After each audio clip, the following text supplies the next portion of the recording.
आज की घटना तरुण नाम के एक लड़के के साथ हुई और इससे इसका परिवार भी नहीं बच पाया। आइए कहानी शुरू करते हैं। तरुण के घर उसके माँ बाप और उसकी छोटी बहन रहती थी। एक छोटी और प्यारी फैमिली। तरुण बचपन से ही पढ़ाई में बहुत तेज था और उसका फेवरेट सब्जेक्ट ड्राइंग और मैथ्स थी। ड्राइंग और मैथ्स में उसको कोई मात नहीं दे सकता था और ये सब उसे बहुत छोटी उम्र से ही आता था। पर अब जब वो 6th 7th में गया तो उसके साथ कुछ चीजें होने लगी जो कि काफी, जैसे तरुण को कुछ वियर्ड ड्रीम आने लगे थे। जैसे एक बार की बात है, तरुण की बहन को सपना आता है कि वो अचानक हाईवे वाली रोड पे आ गई है और ये सपना उसे रात के कुछ 2 बजे करीबन आता है और सपने में वो एक हाईवे पे थी। वहीं से एक बारात जा रही थी, पर वो बारात इंसानी बारात नहीं थी। उसमें सारे ही भूत नजर आ रहे थे। वो बहुत डर जाती है और कानों पे हाथ लगा के बैठ जाती है और पापा पापा जोर से चिल्लाने लगती है। अचानक उसके पापा की आंखें खुली। उनकी नींद तरुण की बहन की चीख से खुली थी, पर उन्हें वो घर पे सोती हुई दिखाई नहीं दे रही थी। उन्होंने तरुण और तरुण की मम्मी को जगा कर पूछा कि तुम्हारी बहन कहाँ है। वो सब हैरान थे। वो अब बिस्तर पर नहीं थी। उनका अपना घर तो था नहीं, तो वो रेंट के कमरों पर रहते थे। अब उनका रेंट का कमरा जो सीधा मेन रोड से लगकर एक गली जाती थी अंदर, उस पर था। तो वो सीधा कमरे से बाहर निकलते ही गली में पहुंच जाते हैं और सीधा आंखों के सामने देखने पर थोड़ी ही दूर पर मेन रोड पे उसकी बहन बैठी हुई मिलती है, जो कान पे हाथ लगा के चिल्ला चिल्ला के पापा पापा कह रही थी। सारा परिवार वहां आ पहुंचा और बच्ची को डरा देख माता पिता ने उसे कुछ पूछने से पहले उसे घर ले जाना और पानी पिलाना सही समझा। उन्होंने उसे थोड़ा काम डाउन किया और तरुण की बहन नताशा को सुला दिया। उस पूरी रात तरुण के माता पिता उसकी बहन के तकिए के पास ही बैठे रहे, क्योंकि उनकी बेटी को सपना में चलने की आदत तो थी नहीं। तो उन्हें समझ नहीं आया कि हमारी बेटी वहां पहुंची कैसे। और सुबह होते ही जब वो थोड़ी सी काम डाउन हो गई तो उसके पेरेंट्स ने उसे रात के बारे में पूछना शुरू किया।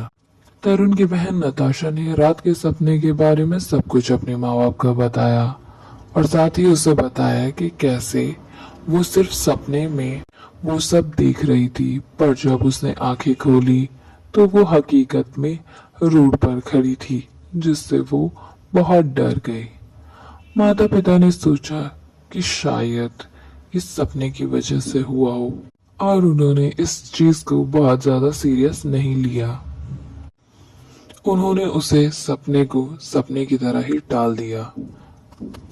कुछ दिनों में सेम सपना तरुण को भी आता है। वो खुद को हाईवे पर पाता है, वो भी खून से सनी हुई बीच रोड पर एक लाश के साथ। ये तरुण को सपना आ रहा था। तरुण ने पूरी कोशिश करके खुद को सपने से बाहर निकाला और किसी को इस बारे में ना बताते हुए चुपचाप मुंह धोकर वॉशरूम करके थोड़ी देर भगवान का नाम लेकर वापस से सो गया। अब जब तक ये सपनों का सिलसिला चल रहा था, तब तक तरुण का परिवार कैसे न कैसे इस चीज को संभाल रहा था। एक दिन तरुण का पूरा परिवार घर पर था। संडे का दिन था। तरुण की मम्मी भी काम किया करती थी। तो उनकी भी छुट्टी थी।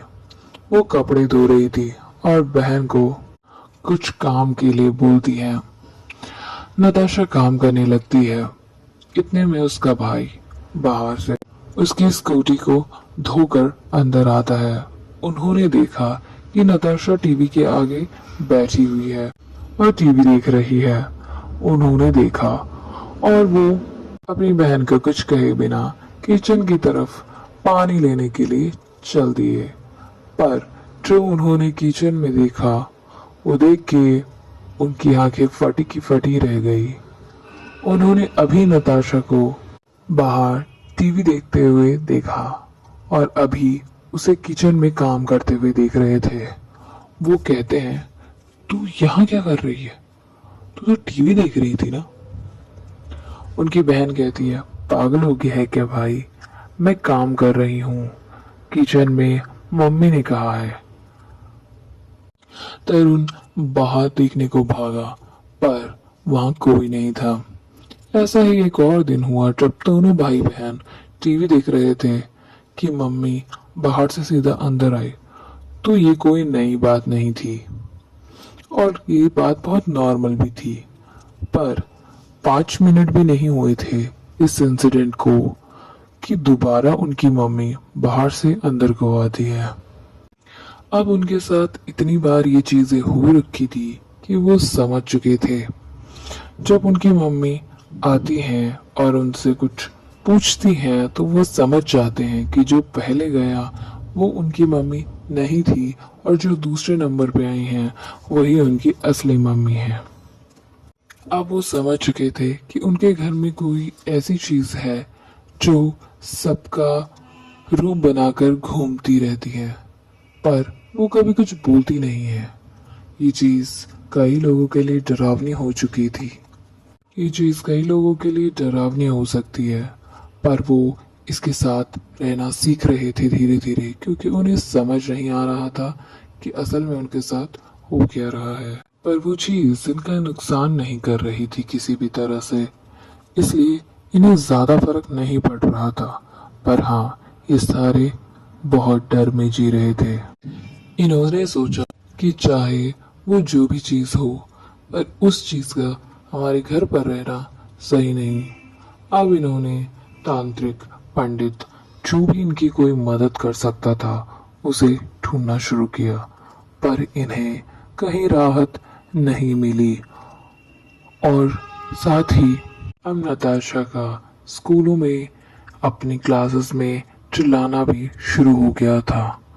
उसकी बहन के साथ ये घटना देखकर तरुण को भी बहुत दिक्कत होती थी। तरुण और नताशा एक ही स्कूल में पढ़ते थे। तरुण से बार बार ये सवाल किए जाते थे कि क्या उसकी बहन को कोई मानसिक परेशानी है या कुछ और। तरुण इस चीज को इग्नोर कर रहा था। वो अपने घर की बातें नहीं बताना चाह रहा था। यहाँ कोई भी तांत्रिक, कोई भी पंडित उनकी प्रॉब्लम नहीं पकड़ पा रहा था। जब वह जगह जगह से थक गए तब उन्होंने लगभग उम्मीद खो ही दी थी। एक दिन की बात है, तरुण की मम्मी की तबीयत ठीक नहीं थी तो उन्होंने ऑफिस से छुट्टी ले रखी थी। घर पर उनके अलावा कोई नहीं था। सभी बच्चे अपने स्कूल जा रखे थे। उनके पिता यानी आंटी के हस्बैंड भी जॉब पर जा रखे थे और वो घर पे अकेली थी।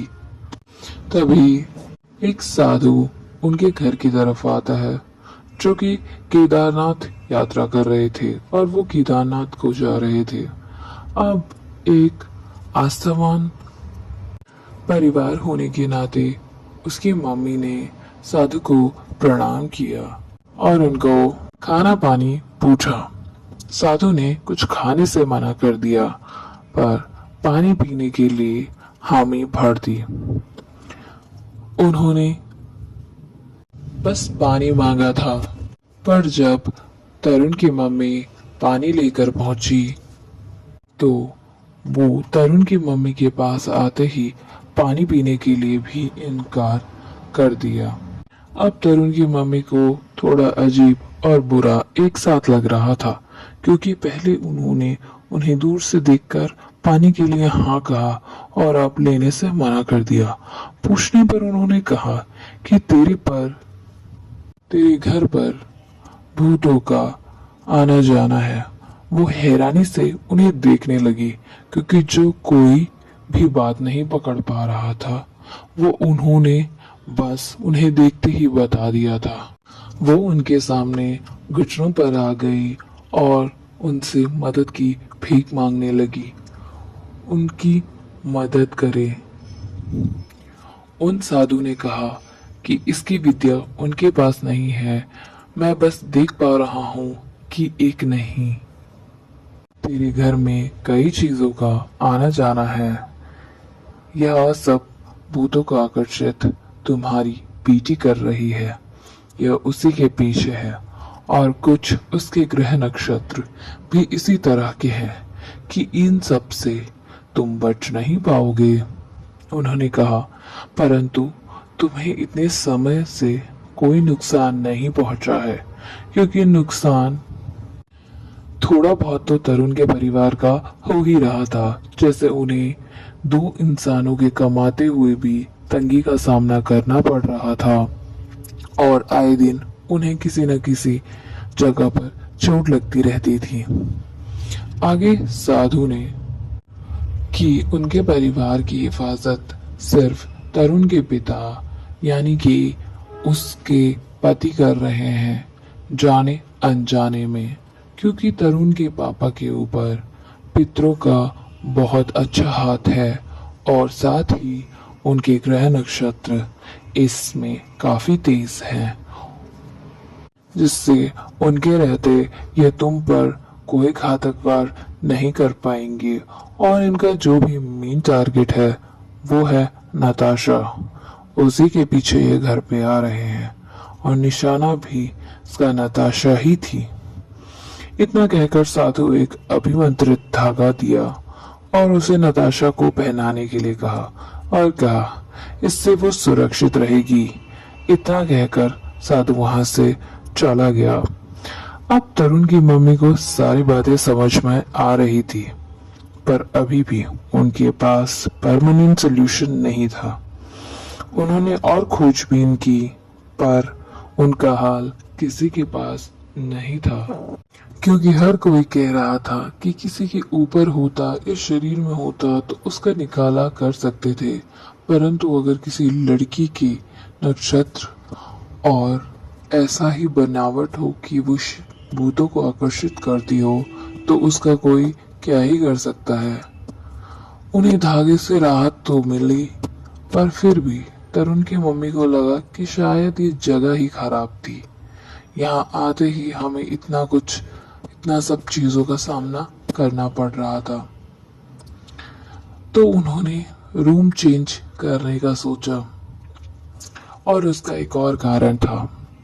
धीरे धीरे पड़ोसियों को पता लगना शुरू हो गया था कि तरुण के घर में क्या चल रहा है, और साथ ही उन्होंने अपनी सेफ्टी के लिए तरुण के परिवार से दूरियां बनाना भी शुरू कर दिया था। और जिन जिन को पता था उनकी तीखी नजरें अब तरुण के परिवार को वहां रहने नहीं दे रही थी। तरुण के मम्मी ने लगातार कमरे चेंज करना शुरू किया। इस चीज से उन्हें थोड़ी राहत तो मिली, और जहां वो नई जगह जा रहे थे वहां के पड़ोसियों को जो भी उनके घर में चल रहा था उसका कोई आइडिया नहीं था। तरुण और तरुण के परिवार को इसका परमानेंट सोल्यूशन आज भी नहीं मिला है। वो बस कमरे चेंज करते जाते हैं ताकि उसके पड़ोसियों को पता ना चले कि उनके घर में क्या चल रहा है। वो 6 महीने से ज्यादा कहीं टिकते नहीं हैं।